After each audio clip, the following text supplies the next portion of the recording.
Good morning, everybody. My name's Cheney from Workbooks. If you don't know who we are, we're actually the UK's largest British CRM vendor, and we specialise in providing CRM into the mid-market. So today's presentation is all about aligning sales and marketing. So we've been through hundreds of CRM deployments, and as part of that process, we're often helping align the sales and marketing teams together. And this slide kind of explains the theory. So when you're sitting doing the planning, looking at how you're going to go to market, it's all pretty straightforward in your spreadsheets and your business plans. You come up with your ideal customer profile, who we're going to target. You come up with your routes to market, your personas. Am I targeting marketing people, sales people, IT directors? You work out whether you're going to go via channel or direct, and then you align your sales and marketing up behind that. So in theory, it's great, right? But quite quickly, you actually start doing marketing and you start doing selling. And sometimes it's not quite as rosy. You have salespeople going, marketing delivered me rubbish leads, or we need more leads, why aren't they coming through?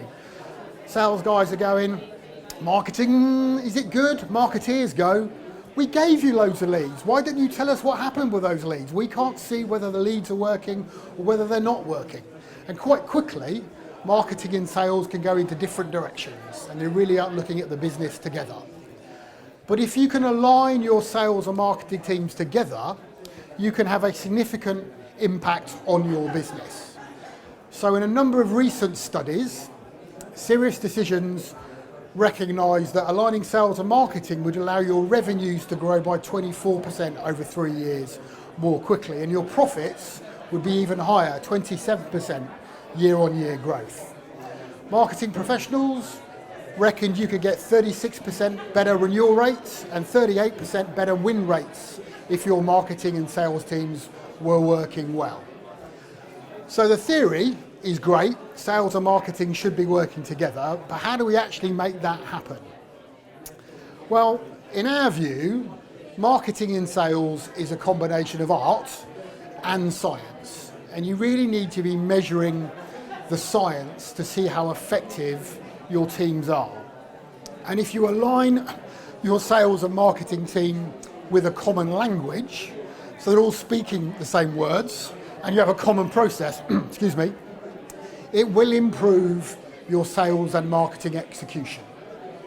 And that's really what we're going to talk about today, how you bring the teams together, how you align them, and how you accelerate your revenue growth. So the first thing is we need a common view to avoid this cartoon of sales and marketing looking in completely different directions. And the first thing we would recommend is defining what your ideal customer profile looks like.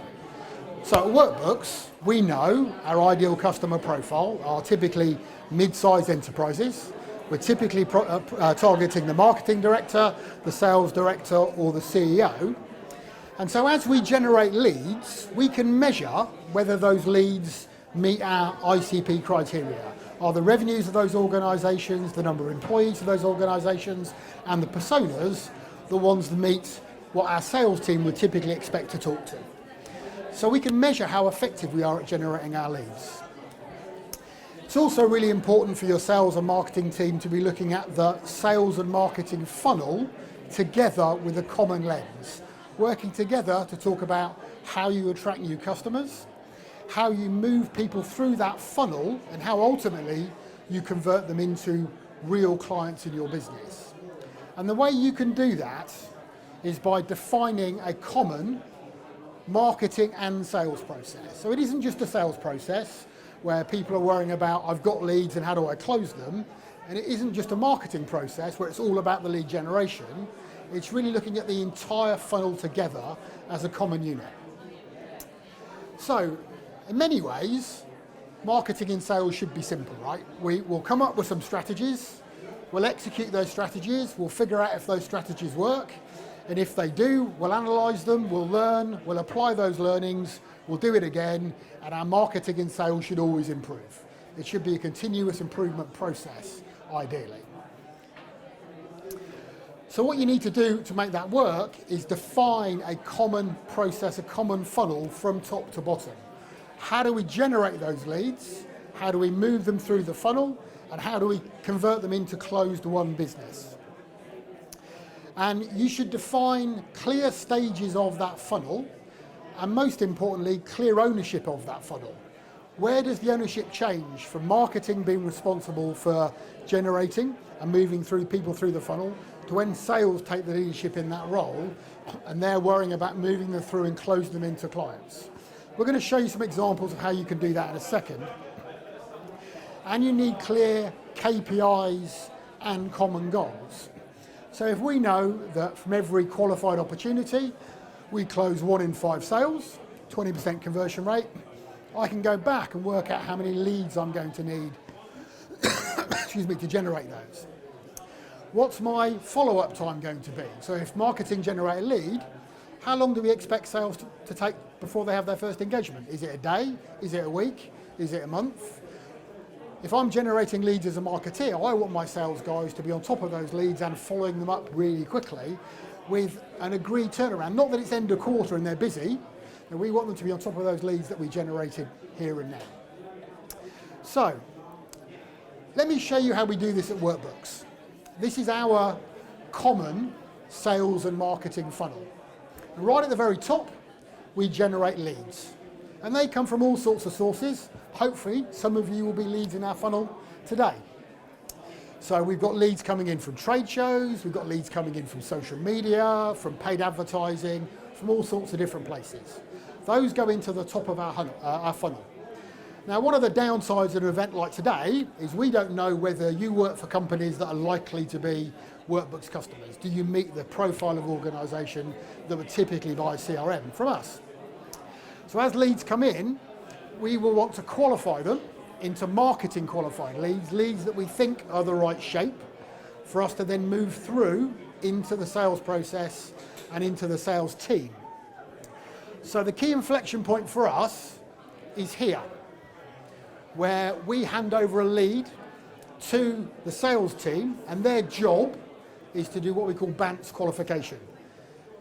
Do you guys know what BANTS is? Yeah, so the salespeople in the room do. So it's a mnemonic for qualifying an opportunity. It stands for budget, authority, need, timescale, and size. So do they have a budget? Do we know who's going to make the buying decision? That's the authority. Do they have a problem we can actually solve? Are they going to buy something fairly soon? And how big's the deal? So what we're looking to do here is qualify the opportunity for those characteristics. Now at Workbooks, we actually don't use B for BANTS because we help customers typically define the budget for their investment in CRM. But we do want to know what's the buying process, what's the timescale, what's the size, and what's the authority for the deal. So our sales team will sales accept an opportunity from marketing, and it gets done on a date.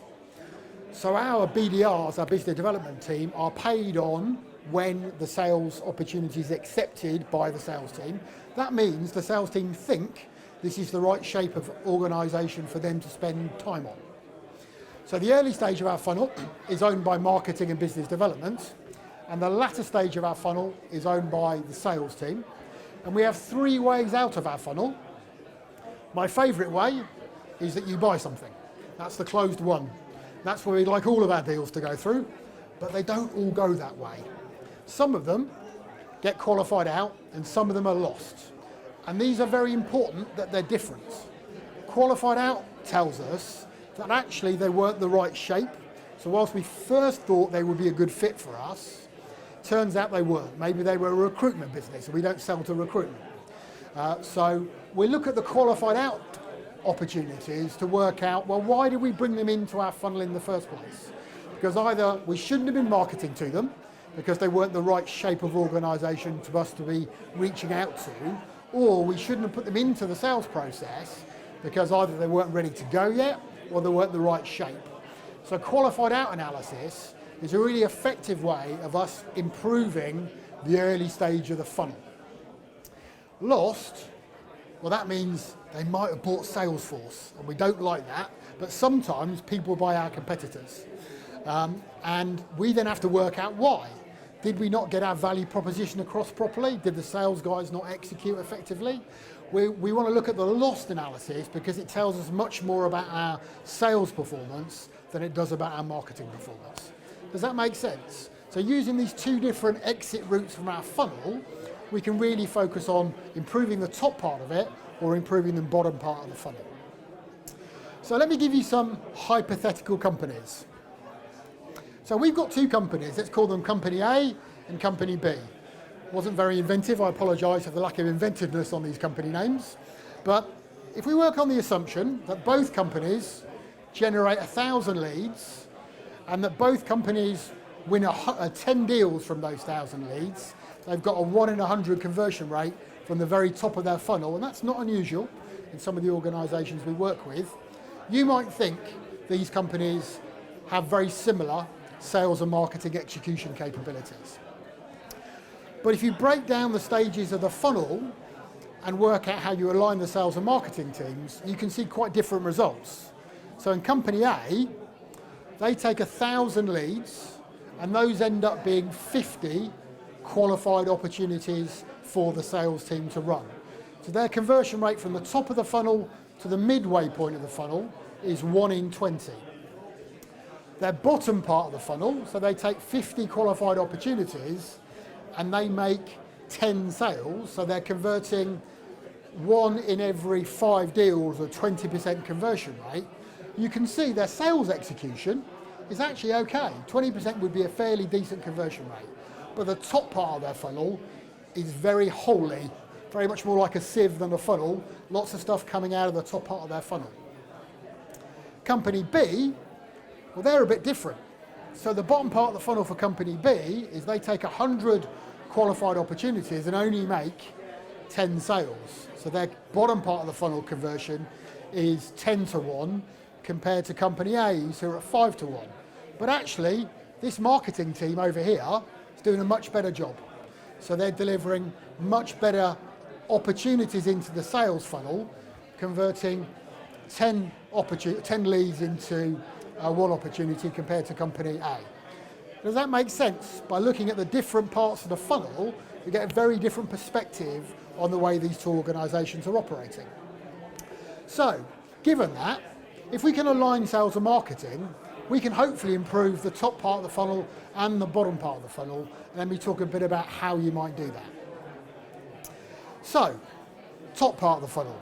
That was a problem for Company A predominantly.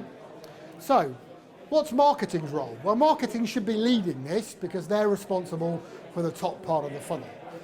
So what they should be doing is looking at why are we qualifying out of deals? They came down through the process, but they came out. Well, are we marketing to the wrong people? Is our email list, for example, the wrong types of organisations that we're outreaching to?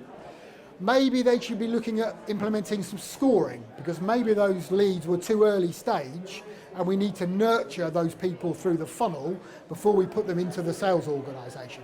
So can we look at some email workflows? Can we look at some lead scoring to move those people when they've had more interaction with the marketing contact rather than they fill in a form and we put them straight into the sales process? They need to define what sales ready looks like, and that's a conversation they need to have with the sales team. And they need to look at where their leads are coming from. So which ones of those 1 in 20 are actually working? So is it the PPC campaigns that are working? Is it the events? Is it the social media? Work out which are the channels that are really working for them and review and implement their best practice. But sales have a really important role here as well. And if sales consider the top of the funnel a marketing problem, you don't have aligned teams because sales are the people actually out there talking to the prospects. They can tell you what's working, what's not. So they should be helping you refine your ideal customer profile because we're clearly marketing to some of the wrong people. So we need more input from sales to help us understand what is the right shape of organisation or persona that we should be marketing to. They should be maybe providing some input in the content. What is the content that we know works when we're out talking to customers in the real world? They should be ensuring that they're recording why opportunities were qualified out. Were they qualified out because it was organisational fit wasn't right? The customers weren't ready to go yet. They didn't have their budgets lined up. It's really sales' job here to help marketing understand how they can generate the right type of leads that are either ready to go or the right shape for the sales organisation. And they have a really important role. So rather than moaning at marketing about why they're not generating the right leads, They should roll their sleeves up, come into the marketing meetings with you and work out how they can help.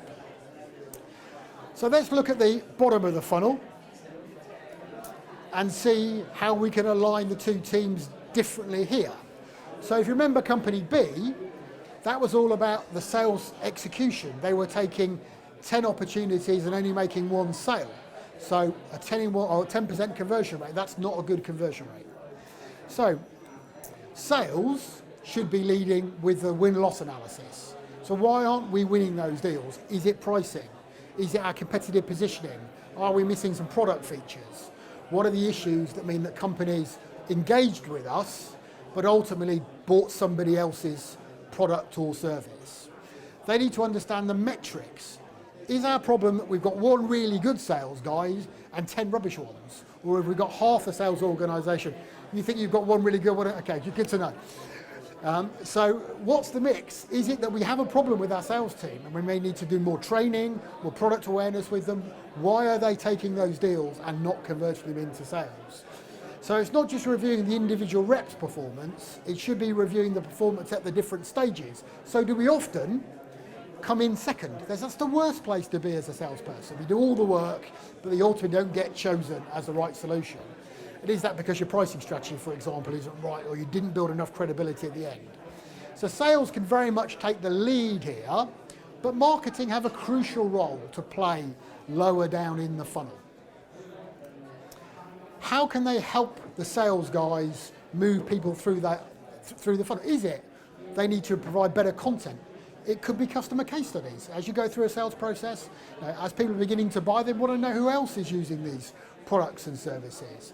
So marketing can be creating the right content for the right stage in the process. So at Workbooks, lots of our marketing content is about helping you select the right CRM technology or working out what your CRM requirements might be.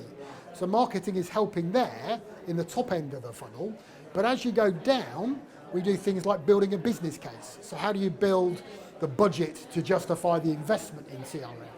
And for our customers, that's often the last thing we do with them. So marketing have a crucial role at Workbooks in helping us with the bottom part of the funnel, not just the top part. Also providing insights. So what's going on the website? Can we see the prospects coming in, clicking on content? I'm going to talk more in a minute about insights and how we can use that to improve the bottom part of the sales process. Does that all make sense so far? Great. So you can see, if sales and marketing are working well together, they can really be helping each other with the different parts of the funnel and different parts of the process.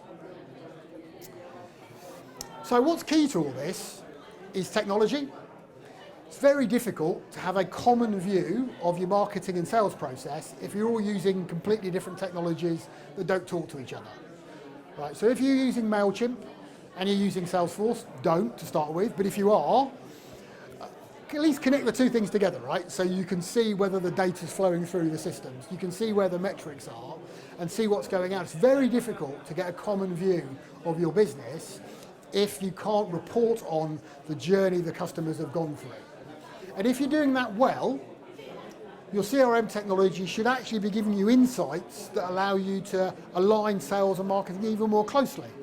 Let me talk about some of those. So, bottom part of the funnel, sales customers on the website looking at pricing pages. If marketing can surface that information to the sales team there and then this morning, sales guys will love you, right? Because you're telling them there and then. There's real insight from the marketing work that you're doing that will help them get the deal over the line. Blog article generates lots of leads. Brilliant. Let's create more content like that. Or your sales guys are telling you that article was really interesting when they sent it out to customers to follow up. Here's a good example of where CRM done well will tell you really good insight. Why has one of my customers stopped buying from us? Sales guys left maybe he's taken them to a competitor.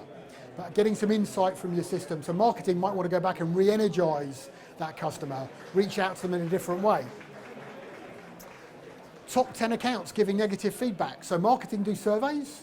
Ask your customers, what do they think about the product or services they've had from you recently? Feed that information back into the business and act upon it.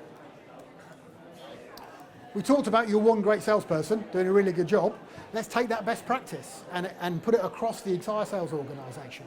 or we've got lots of issues with a particular product. Let's work out why there's a problem in the business.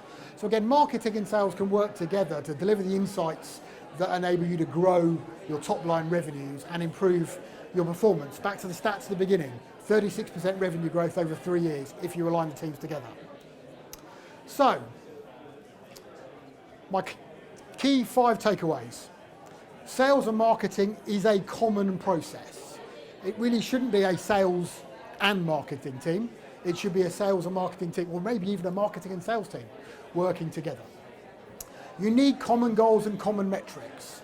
Everyone should understand what a marketing qualified lead looks like, what an ICP customer looks like, what a sales accepted opportunity looks like, and align the metrics and your process together so you're looking through a common lens. And get your teams working together around content. The sales guys are out there talking to customers every day. They know what's interesting for them. They know what's working, they know what's not. Make sure they're providing that knowledge back into marketing so you can produce the best quality content. And obviously communication's key, goes without saying, but if you do this well, your sales and marketing meetings, your weekly meetings, your monthly meetings, should be looking at these metrics together. How many opportunities did we generate? How many converted into the sales process? How many qualified out? How many won? How many were lost? Why were they lost? And join the technology stacks up. So this allows this process to work well for you, so you can align sales and marketing and grow your revenues. Okay, I think that's me. Thank you for your time, and I hope you found that useful. So much brighter, new song in